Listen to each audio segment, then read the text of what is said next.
దేవుడిచ్చిన ఈ అవకాశాన్ని బట్టి దేవునికి వందనాలు చెల్లిస్తున్నాను. మరి మీరందరూ క్షేమంగా ఆరోగ్యంగా ఉన్నారా? దేవుడు మహాకృపను చూపించి మరొక దినములోకి మనం ప్రవేశింపజేశారు. మరి ఈ వారము పరిశుద్ధమైన వారం, హోలీ వీక్ అని మనం పాటిస్తున్నాం. మరి ఈ కార్యక్రమం వెళ్ళక ముందు చిన్న ప్రార్థన. పరిశుద్ధమైన తండ్రి దగ్గర ప్రభా, మరొకసారి నీ పాసన్నిధిలోకి వస్తున్నాం. ఈ పరిశుద్ధమైన మంగళవారంలో నేను మమ్మల్ని ప్రవేశింపజేసా. నీ సిలువ సమీపం అవుతున్నప్పుడు నాయన నిన్ను నువ్వు సిద్ధపరుచుకుంటూ తండ్రి చిత్తమును చేస్తూ కఠినమైన వాక్యమును నువ్వు ఆ దినమును నేను బోధించే విధానం మేము చూస్తున్నాం ప్రభా. ఎలాగనైనా నువ్వు మానవదారిగా ఉన్నప్పుడు పవిత్రముగా యథార్థముగా అయ్యానైనా నీ జీవితముని ఎంత యథార్థముగా నువ్వు కాపాడుకున్నావు. అలాంటి యథార్థత మాకు అనుగ్రహించు. నీకు భయపడేవారుగా, లోబడేవారుగా, నీ అడుగుజాడలు నడిచేవారుగా కృప చూపించు. ఈ సమయంలోనైనా నన్ను నిస్సులో చోట మరుగుపరిచి నీ బిడ్డలతో నువ్వు మాట్లాడమని యేసు నామములో అడుగుచున్నాం తండ్రి, ఆమేన్. మరి ఈరోజు పరిశుద్ధమైన ఈ మంగళవారంలో హోలీ ట్యూస్డే అంటారండి. మరి జనరల్గా కొన్ని సంఘములో ఉన్నవారు కొన్ని సంఘములో ఈ రోజుని అంత పెద్దగా పట్టించుకోరు. కానీ మరి ఈ ఈస్టర్న్ ఆర్థడాక్స్ చర్చెస్ ఈ డినామినేషన్ ఉన్నవారు ఈ దినం కూడా వారు ఎక్కువగా దేవుని వాక్యం అందు ధ్యాస ఉంచుతాం అనేది మనం చూస్తున్నాం. కానీ ఈ దినములో ఏమేమి జరిగినాయి అనే సంగతి మనం చూడాలి. దానికి ముందు ప్రభు నిన్న వారు బేతనీ నుంచి యెరూషలేముకి వెళ్ళారు. మరలా యెరూషలేములో ప్రభు మందిరమును శుభ్రం చేశాక మందిరం కొరడాతో కొట్టి వారినందరినీ ఉన్న దుర్మార్గతను ఏమండి దేవుని మందిరం అపవిత్రపరిచే వారిని వెళ్ళగొట్టాక ప్రభు మరల దారిలో ఆ శపించిన చెట్టు, అంజూరపు చెట్టు, దాన్ని చూచి పేతురు, ప్రభా నువ్వు పలికినట్లే చెట్టు ఎండిపోయింది అన్న మాటలు చెప్తూ మనం చూస్తున్నాం. వారు మరల సాయంకాల సమయంలో బేతనీకి వెళ్ళిపోతున్నట్లు మనం చూడగలుగుతున్నాం. మరి ముఖ్యంగా ప్రభు సిలువు దగ్గరగా ఉన్నప్పుడు ఎక్కువ సమయం ఆయన బేతనీలో ఉంటాం. ముఖ్యంగా మరియ మాత, లాజర్ వారు ప్రభుకి ఎంతో హృదయంకి సమీపంగా ఉంటాం. వారు ఎంతో ప్రభువుని ప్రేమించినట్లు వారు ప్రభు సన్నిధిని, ప్రభు వారి గృహంలో ఉంటాం ఎంతో ధన్యతగా భాగ్యం ఎంచుకుని ప్రభువుని వారు ఎంతో ప్రేమను చూపించినట్లు మనం చూడగలుగుతున్నాం. మరి ఈరోజు మరలా ప్రభు బేతనీ నుంచి మరలా యెరూషలేముకి ఆయన వచ్చారు. ఇక్కడ కొన్ని రెఫరెన్సెస్ మీకు చెప్తున్నానండి. మొదటగా ప్రభు కొన్ని విషయాలు బోధించాడు ఈ రోజున. మొదటగా పరిసయ్యులు, శాస్త్రులు ప్రభువుని ప్రశ్న చేశారు. ఏం ప్రశ్న చేశారంటే చూడండి, మత్తయి సువార్త 21 అధ్యాయము, మత్తయి సువార్త 21 అధ్యాయము 23 నుంచి ఒకసారి మనం చదువుదాం.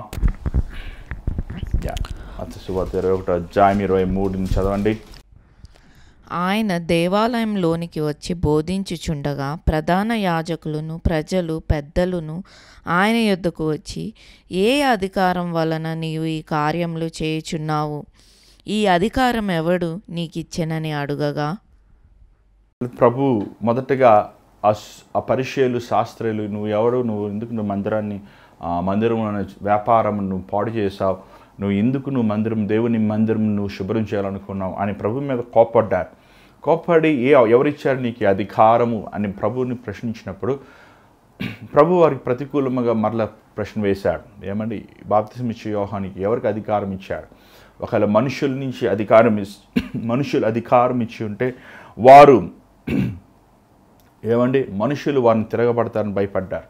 కానీ దేవుడు అధికారం ఇస్తే మీరు ఎందుకు నమ్మలేదు అని ప్రభు ప్రశ్నిస్తారని మాకు తెలియదు అని చెప్పినప్పుడు ప్రభు కూడా అలాగనే నాకు ఎవరు అధికారం ఇచ్చారు నేను చెప్పను నీకు అని ప్రభు వారితో సవాలుకి ప్రశ్నతోనే అక్కడ ఆ సంభాషణను ముగించినట్లు ప్రభు మనం చూస్తున్నాం. ఎంత గొప్ప జ్ఞానం అండి దేవుడికి. ఎవరితో ఎలా మాట్లాడాలి అనేది నిజంగా మనం యేసుని చూసి నేర్చుకోవాలి. యేసు ప్రభు ఎంత గొప్ప దేవుడైనా ఆయన గొప్పతనమని, ఆయన మహిమని ఆ పరిసయ్యులు, శాస్త్రులకి వివరించలేదు, కానీ బోధించలేదు. కానీ అక్కడ వారి ముందు దేవుడు సూరకార్యాలు కావాలని చేయలేదు. ఎందుకంటే వారు దేవునికి విరోధముగా ఉన్నారండి. చూసినట్లయితే వారు దేవుని కార్యమును వారు చూడలేకపోయారు. ప్రభు మరి అక్కడి నుంచి వారి మధ్య నుంచి వెళ్ళిపోయి ప్రభు 2 ఉపమానములు ఆ రోజు బోధించాడండి. ఒకటి 2 కుమారులు ఉపమానం బోధించాడు. మొదటి వ్యక్తి వెళ్ళనంటాడు కానీ వెళ్తాడు. రెండో వ్యక్తి వెళ్తానంటాడు కానీ వెళ్ళడు అని చెప్పి ప్రభు దానికి అర్థం కూడా చెప్పినట్లు చూస్తున్నాం. మరి మత్తయి సువార్త 21 అధ్యాయము 31లో యేసు సుంకరులను వేశ్యలను మీకంటే ముందుగా దేవుని రాజ్యంలో ప్రవేశించుదురని మీతో నిశ్చయముగా చెప్పుచున్నాను అనే మాటను మనం చూస్తున్నాం. అదేలాగా 32వ వచనం ఒకసారి చదవండి. మత్తయి సువార్త 21:32. యోహాను నీతి మార్గంన మీ యొద్దకు వచ్చెను, మీరతనిని నమ్మలేదు. అయితే సుంకరులను వేశ్యలను అతనిని నమ్మిరి. మీరు అది చూచియు అతని నమ్మునట్లు పశ్చాత్తాపపడకపోయిరి. ఇక్కడ మనం చూసినట్లయితే నీతిమంతులు మీరు అంటే పరిశీలు శాస్త్రులు గురించి ప్రభు గద్దిస్తున్నట్లు, వారి గురించి హెచ్చరిస్తున్నట్లు మనం చూడగలుగుతున్నాం. దాని తర్వాత మరొక ఉపమానము ప్రభు సెలవిచ్చినట్టు మనం చూస్తున్నాం. ఆ ఉపమానం కాబట్టి ఆ ద్రాక్ష తోట యజమానుడు వచ్చినప్పుడు ఆ కాపులను నేనేమి చేయుననెను. అందుకు వారు ఆ దుర్మార్గులను కఠినముగా సంహరించి వాటి కాలమందు తనకు పండ్లను చెల్లించినట్టి ఇతర కాపులకు ఆ ద్రాక్ష తోట గుత్తికిచ్చునని ఆయనతో చెప్పిరి. యజమానుడు ప్రతిఫలం ఎదురు చూసినప్పుడు వారు తనని ఆ పనివారిని నిందించినట్లు, అవమానించినట్లు మనం చూస్తున్నాం. అలాగనే మనిషి కుమారుడు 42వ వచనం యేసు ప్రభు ప్రవచన రీతిగా ఈ మాట చెప్తున్నా. ఒకసారి మీ బైబిల్ చూడండి. మత్తయి 21:42. యేసు ప్రభు నిషేధించబడిన రాయి, త్రోసివేయబడిన రాయి ఆయన మూలరాయి అవుతున్నట్లు చూడగలుగుతున్నాం. ఎలా వారు ద్రాక్ష ఫలముకి అధికారమైన దేవుణ్ణి వారు విసర్జించారో, పనివారిని అపహాసించారో, చివరికి తన కుమారుని పంపించినప్పుడు వారు ఎలా హతం చేశారో, అలాగే యేసుప్రభుని కూడా వారు హతం చేసినట్టు మనం చూస్తున్నాం. ఆయన వాక్యముని అపహాసించినట్లు మనం చూస్తున్నాం. సో ఇవన్నీ ప్రభు బోధించారండి. మనం చూసినట్లయితే మార్కు 12, లూకా 21లో విధవరాలు కానుక మనం చూస్తాం. 2 కాసులు తను దేవుని మందిరంలో ఇస్తాం. ఆ విషయంలో ప్రభు ఆమెను చూసి మెచ్చుకున్నట్లు మనం చూడగలుగుతున్నాం. మరి అంత మాత్రమే కాదు, ప్రభు ఆ రోజు పరిచర్యల గురించి, వారి గురించి 7 శ్రమలు, 7 O's అని చూస్తున్నాం. మత్తయి 23:13-36 ఆ విషయాన్ని కూడా ప్రభు ఆ రోజే బోధించినట్లు మనం చూడగలుగుతున్నాం. అంత మాత్రమే కాదు, మత్తయి 24:1-25, 46, అలాగే మార్కు 13, లూకా 21లో 15:5-36 యెరూషలేము మందిరము పడగొట్టే విషయము ఆయన మాట్లాడినట్లు మనం చూస్తున్నాం. దేవుని ఉగ్రతని ఆ మందిరం మీద రాబోతుంది, ఆ పట్టణం మీద రాబోతున్న సంగతులు ప్రభు వారికి ముందే బయలుపరుస్తున్నట్లు మనం చూడగలుగుతున్నాం. ప్రవచన రీతంగా 70 ADలో యెరూషలేము నాశనం అవుతున్నప్పుడు ఆ మందిరంలో కూడా నాశనమైనవి, అది మనం చూస్తున్నాం. దేవుడు ఆ రోజు ముఖ్యంగా మంగళవారమున ప్రభు ఈ విషయాలు బోధించారండి. ముఖ్యంగా పరిచర్యలు వారు చేసిన అవినీతిని బయటపెట్టినందుకు వారు ప్రభు మీద ఈర్ష్యను, పగను ఎక్కువగా వారు ప్రభు మీద చూపించినట్టు మనం చూడగలం. దానికి ప్రతికూలంగా ప్రభు వారిని ఖండించినట్లు, వాక్యముతో వారిని సరిదిద్దినట్లు, ఉపమానములతో వారు చేసిన తప్పుని ఎత్తి చూపిస్తున్నట్లు మనం చూస్తున్నాం. ఈ పరిస్థితి ఈ సమయంలో ఎంతో ఒక భారమైన విషయంగా మనం చూస్తున్నాం. అంత మాత్రం కాదు, ప్రభు ఆ ప్రత్యేకమైన బోధ మంగళవారం ఎక్కువ ప్రసంగం ఆయన చేసినట్లు మనం చూస్తున్నాం. మళ్ళీ వెనస్డే కానీ థర్స్డే చూసినట్లయితే ఆయన అధికముగా ప్రార్థనలో ఉన్నట్టు, ఆయన అధికముగా ఎక్కువ సమయము దేవునితో సమయం గడిపినట్లు మనం చూస్తున్నాం. కానీ ఈరోజు మాత్రం ఎక్కువ స్వార్థ పరిచర్య, చివరిసారిగా అనేకమైన విషయములు దేవుడు శిష్యులతో మందిరములో మరలా గడుపుతాము అనే సంగతి మనం చూస్తున్నాం. చూడండి, ఒక వ్యక్తిలో ఉన్న లోపముల్ని ఎత్తి చూపించేవాడుగా ఉంటున్నామండి. బైబిల్ చాలామంది మనం చదవడం కారణం ఏంటంటే, బైబిల్లో మన హృదయంలో ఉన్న రహస్యాలు మనకు కనబడుతుంటాయి. మన హృదయంలో ఉన్న వ్యత్యాసాలు, మన హృదయంలో ఉన్న లోపములు కనబడుతుంటాయి. కానీ అవి చాలామందికి ఇష్టం ఉండదండి. 2 పేతురు 3వ అధ్యాయము 3వ వచనం ఒకసారి చూడండి. అంత్యదినములలో అపహాసకులు అపహసించుచు వచ్చి తమ స్వకీయ దురాశల చొప్పున నడుచుకొనుచు. అంత్య దినములు, ద లాస్ట్ డేస్. యేసు ప్రభు సిలువ యాగానికి వెళ్తున్నప్పుడు ప్రభువుని వారు అపహసించారు. ఎవరు అపహసించారు? మతబోధకులు, పరిచర్యలు, శాస్త్రులు. ఈ దేవుని వాక్యముని వారు అపహసించారు. యేసు ప్రభుని అపహసించారు. యేసు ప్రభుని దూషించారు, యేసు ప్రభుని ప్రశ్నించారు. యేసు ప్రభు ఎవరండి? ఆయన సర్వాధికార కలిగిన వాడు, ఆయన సంఘానికి శిరస్సు, ఆయనే ఏమండి సర్వము. కానీ ఆయన అపహాసించారు. అపహాసిస్తము కాదు మాత్రం కాదు, కానీ వారు అపహాసిస్తూ అక్కడ ఒక మాట ఉంది చూడండి, ఏంటంటే వారు స్వకీయ దురాశ, ఇంగ్లీష్ బైబిల్లో చాలా బాగుంది, following their own evil desires.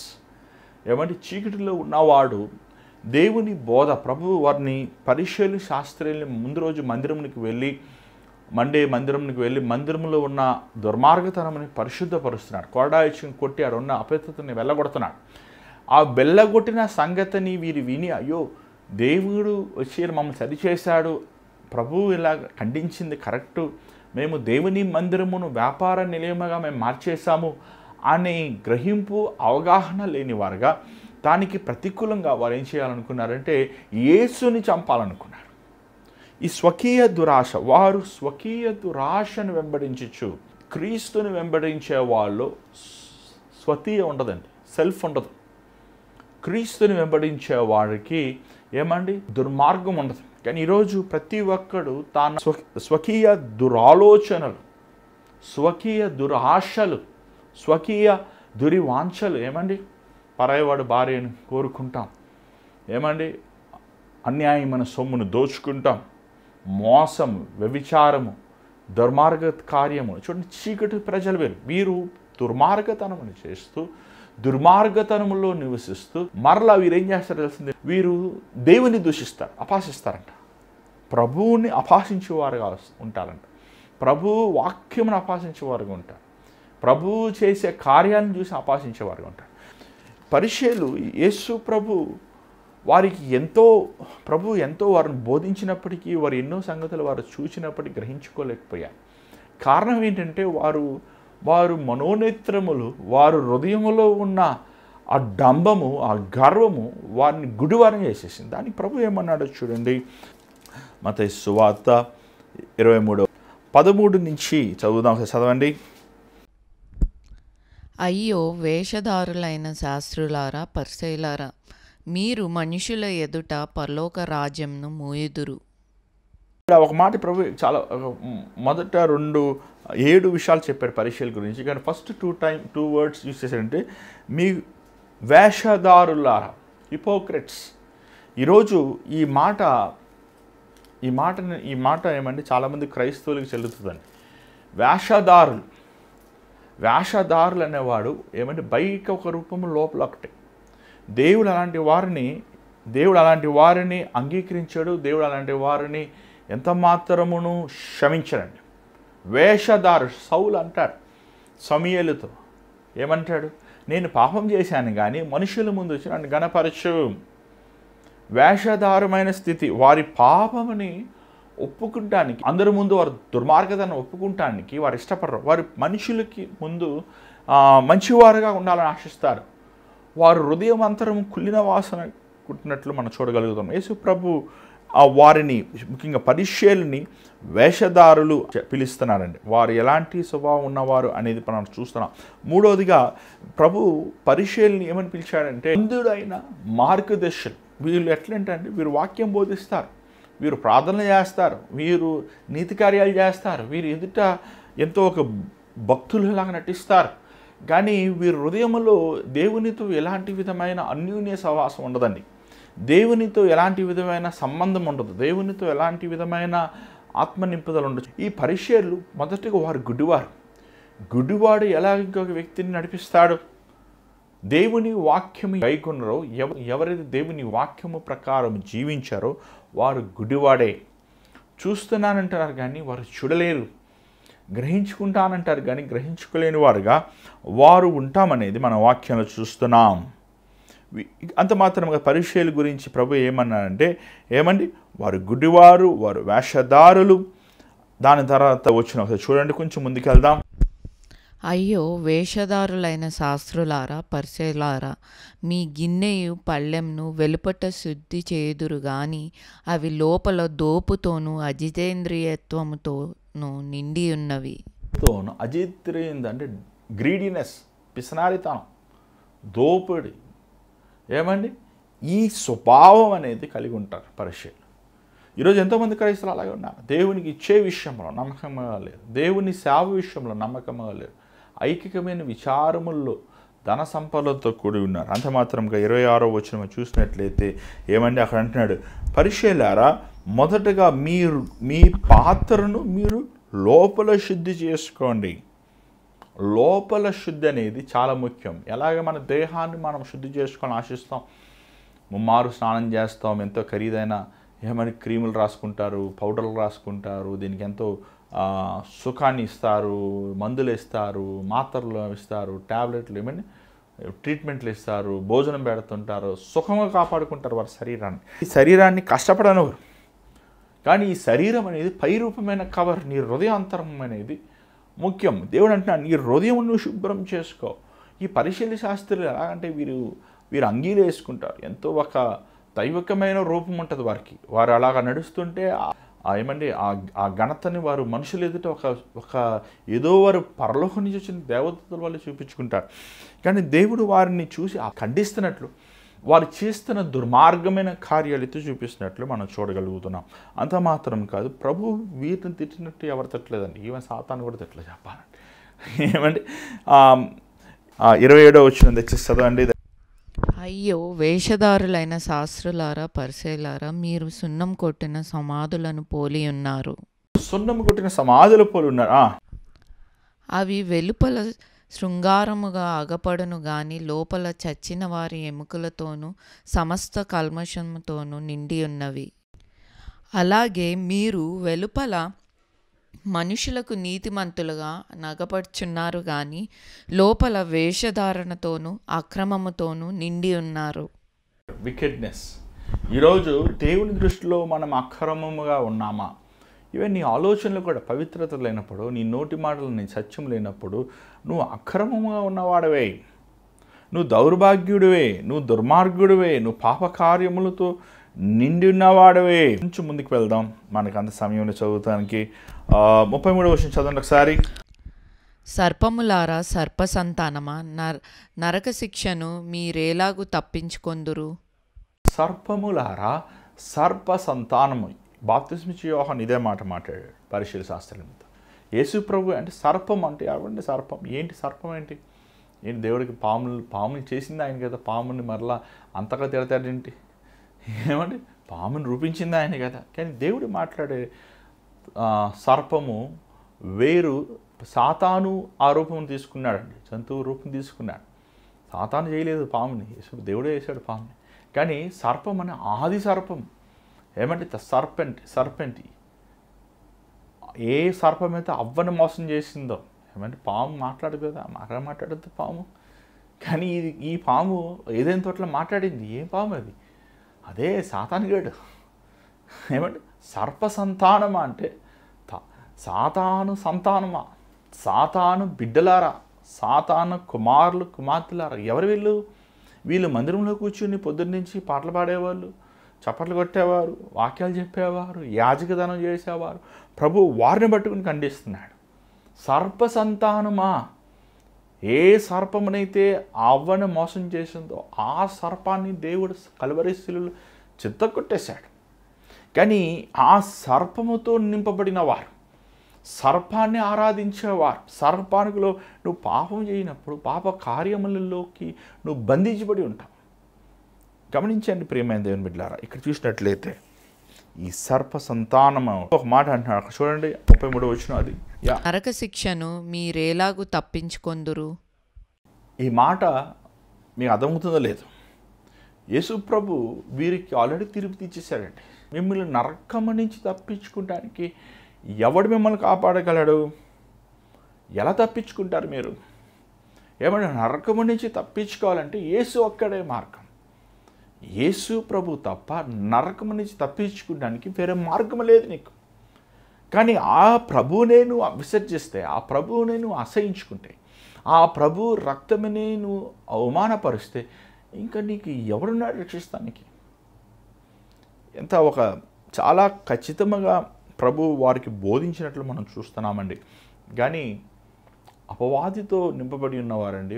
అపవాది వేసే తంత్రముల్లో ఒకటేంటంటే అపవాది దేవుని వాక్యం విననివ్వకుండా, దేవుని కార్యములు చూడనివ్వకుండా చెవులని, నేత్రములని మందం చేస్తుంది. గ్రహించుకోలేరు. ఇప్పుడు ఈరోజు వాక్యం ఇలా చెప్తున్నా కూడా ఇది సాతాను వల్ల జరుగుతుంది, ఇలా మీరు చేసి తప్పు అని చెప్పినా కూడా వాళ్ళు కొంచెంసేపు నవ్వేసి లేకపోతే ఏసేసి అంత మరలా అదే కార్యం చేస్తారండి. వాళ్ళే మారరు. ఎందుకంటే అపవాది చాలాసార్లు కొంతమంది స్పందన ఉండదు. ఒకటి జాగ్రత్తగా గమనించండి, దేవుని సేవకులుగా దేవుని మాటలు చెప్తున్నప్పుడు నీ పాపస్థితిని నువ్వు గ్రహించుకుని, నీ దుర్మార్గ స్థితిని నువ్వు విడిచిపెట్టకుండా, నువ్వు నీ దుర్మార్గముని కొనసాగిస్తూ, నీ స్వకీయ ఆశలతో, దుర్మార్గమైన ఆలోచనలతో నువ్వు కొనసాగుతూ మరల దీనిపైన మరల దేవుని నామాన్ని దూషిస్తున్నావంటే నువ్వు అపవాది సంతతి. అలాంటి వారికి విమోచించేవారు ఎవరు లేరు. సో ఆ రోజు ప్రభు ఇట్స్ రఫ్ డే చెప్పాలంటే ప్రభుకి చాలా కఠినమైన దినం. అది ఏమండి, అసలు కాంప్రమైజే లేదు.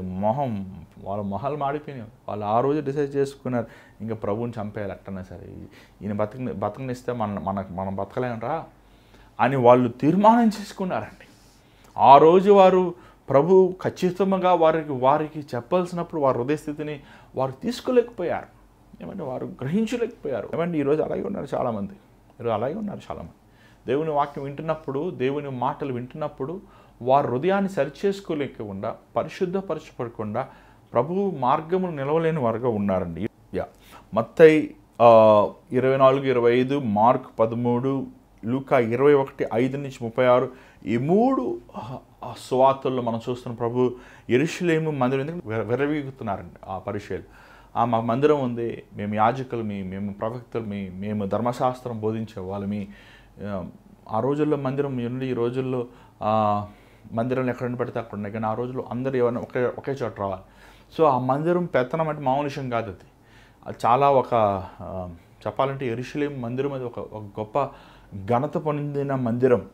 కానీ ఆ మందిరములో వీరు దేవుని సన్నిధి లేకుండా, దేవునికి ఇష్టం ఉండకుండా, ఇష్టానుసారంగా జీవించకుండా, దేవుని యేసుప్రభుని అవమానిస్తూ, యేసుప్రభు వాక్యముని, ప్రసంగముని, దేవుడు చెప్పిన మాటల్ని తునీకరిస్తూ జీవించారు. ప్రభు అది కూడా చెప్పారు, ఈ మందిరంలో ఒక్కొక్క రాయి పడగొట్టబడుతుంది, యెరూషలేము పట్టణం నాశనం అవబోతుంది.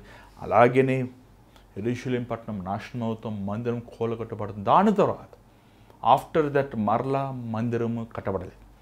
యెరూషలేము మందిరం 44 సార్లు అటాక్ చేయబడింది, పాడు చేయబడింది. కానీ ప్రభు 70 AD యెరూషలేము, మీరు గూగుల్లో కూడా చూడొచ్చు.